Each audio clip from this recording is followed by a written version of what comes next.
So this is where I joined the NC 500. Hope it's as good as they say. I'm sure it will be. So far it's been bloody excellent.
How about the Bilak Naba viewpoint on the Applecross Pass? I am being blown around, something chronic. It's misty, foggy, windy and wet. So I'm going to get up fairly early before the big winds come, and I'll get down to Applecross. Right, sleep time.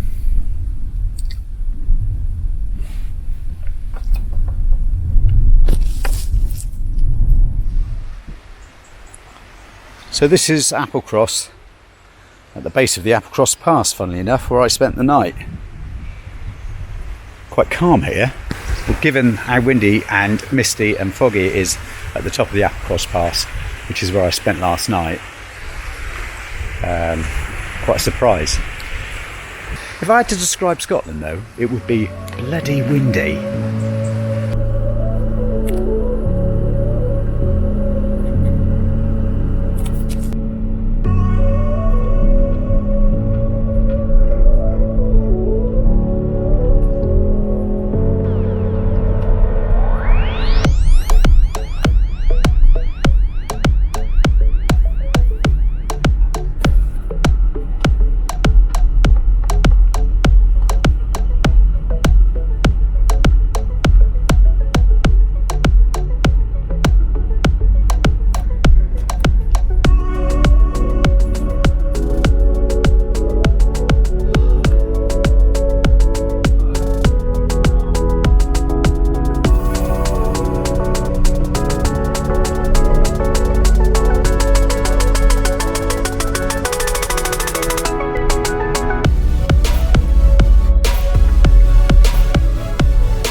I seem to have a habit of parking in the windiest places I can find.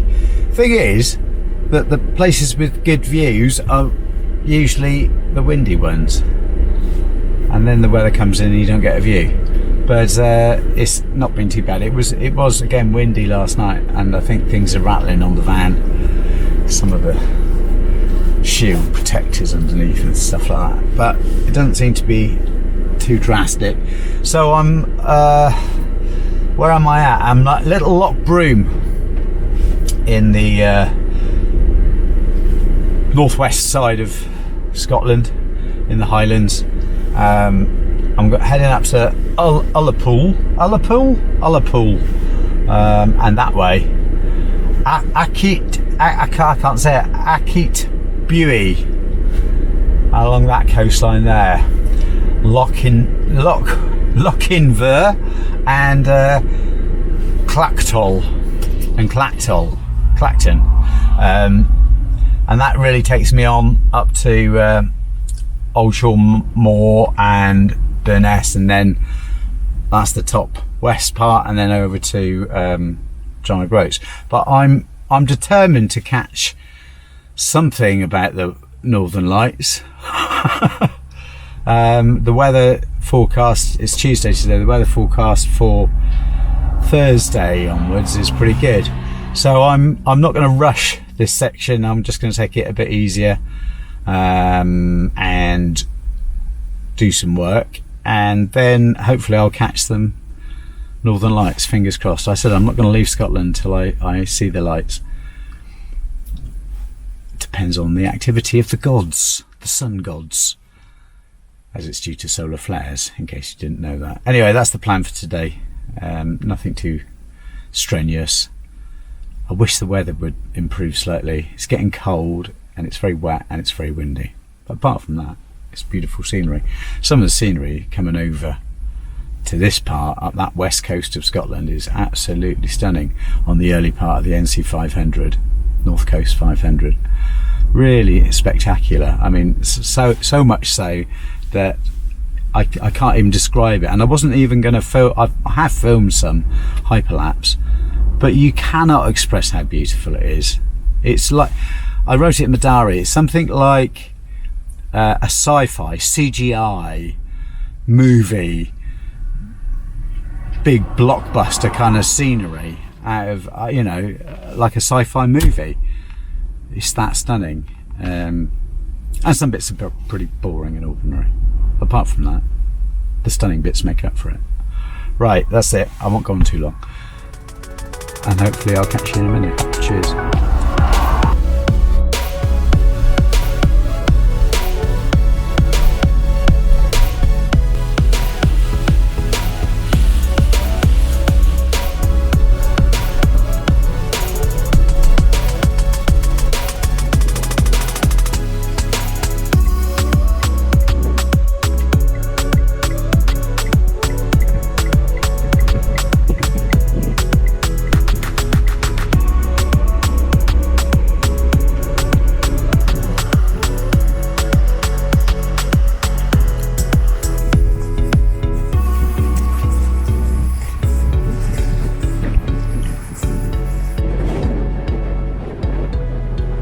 This is Achnahead Bay, one of Scotland's finest beaches.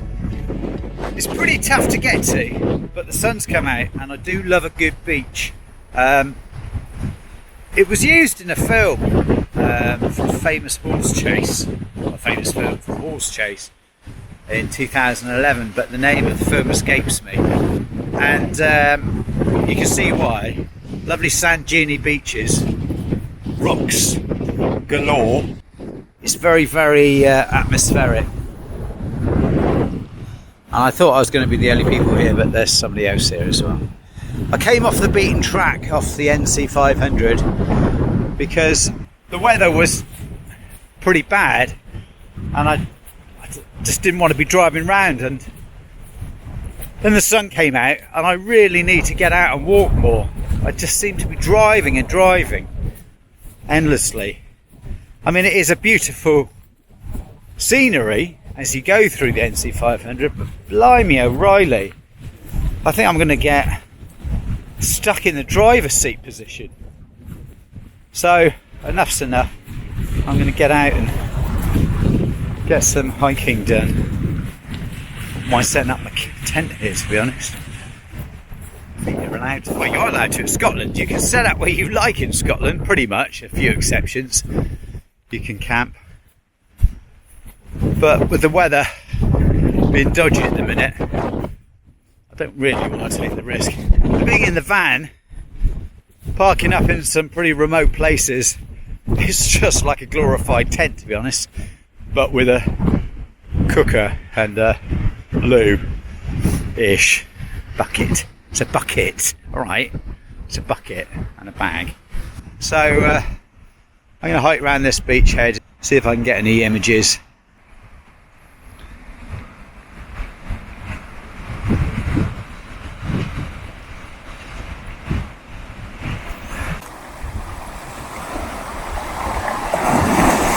What you instantly notice about the water here is just a lovely bluey green, almost tropical, like the Indian Ocean or something.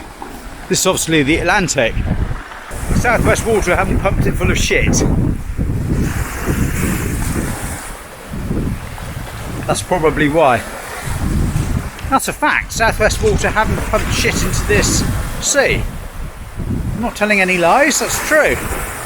Have you, Southwest Water? You don't pump shit into this sea, do you? No. It's a lovely blue-green colour, full of nature and live things.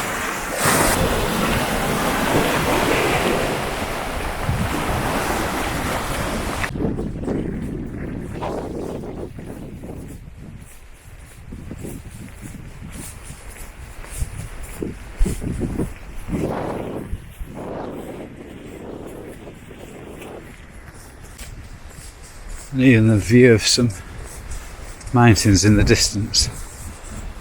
Well, they probably have got names, but this far up, I don't suppose a lot of people find them very special. I do.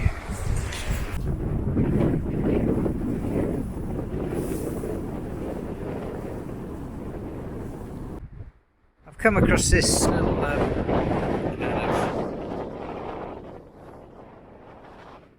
river.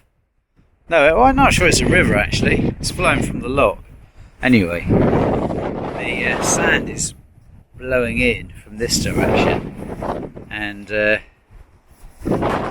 just on the edge, it's forming little ridges. I don't want to stand too close to it. Forming little ridges. So I'm going to try and frame something like that up and see if it works. Yeah, I think so.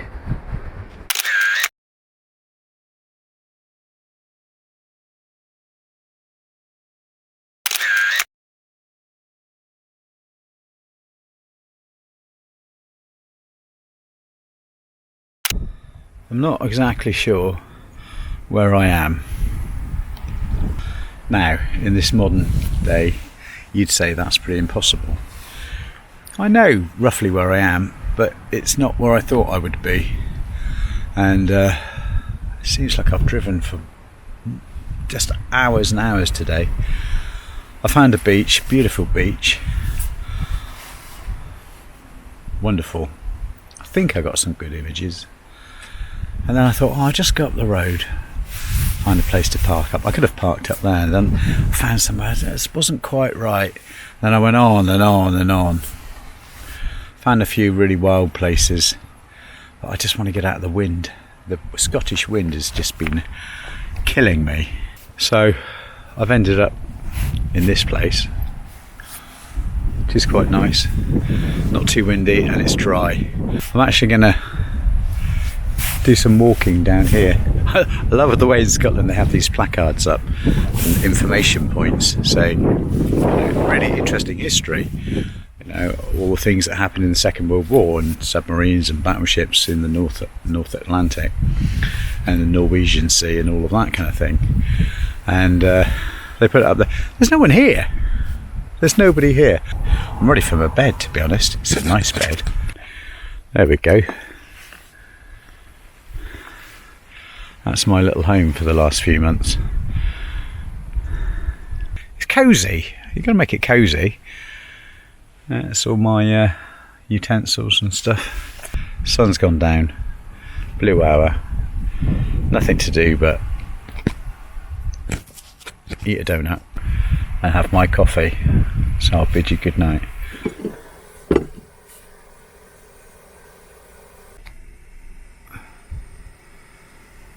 Good morning from somewhere in Wales. Wales? I don't even know what country I'm in. I'm in Scotland. Yeah, that's how it's getting. All I can describe as a thunderbolt of wind hit the van last night, and I genuinely thought I was going to take off. I got seriously worried. And then it went dead calm, nothing at all, until I woke up this morning and it's quite clear and not much wind at all. So changeable is the name of the game. So I'm very near the top of the UK now. It's about 100 miles to John O'Groats, but I'm going to stop along the way, along that top ridge that leads up to the most northerly part, because there's some nice beaches there. But as you can see, the weather is pretty overcast. Hang on, I just turned the coffee kettle off, and I really want to see some sunshine. So I'm just going to sit here for a while, have some breakfast, do a bit of editing with that scenery, because it's not bad really, and I'll wait until tomorrow, and I think the forecast is getting a bit better. I'll wander up the road a bit and see what we see. It's cold up here though. I had planned this journey a bit before this, to be honest, but things got in the way, so there you go. Anyway, still beautiful. Did I tell you about the massive stag that ran out in front of me yesterday? I mean, he was huge, he was solid, he was humongous. And I fumbled for my camera. I grabbed it, and of course I had settings from the beach before plugged in. I just pointed and shot, tried to focus. I got one image which is half average. It's not a good image at all, but I'm going to edit the hell out of it and make it into something with a bit of luck. Right, coffee time, work time, and then drive time. God, sounds like a show.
This beach is just about the furthest north you can go, almost, without having to walk 4 kilometres. The sea is this amazing green colour that I remember as a kid. The seas being that colour down in Dorset, but you don't get that colour anymore in Dorset because of all the crap that's pumped into it. I'm sure of it. But the seas used to be like this when I was a kid down south. Maybe I'm imagining it, I don't know. I think the tide's coming in and I've timed this wrong. Oh, bugger! Yeah, it is. Damn a blast! You moon and sun. Hang on, I can still get some shots there.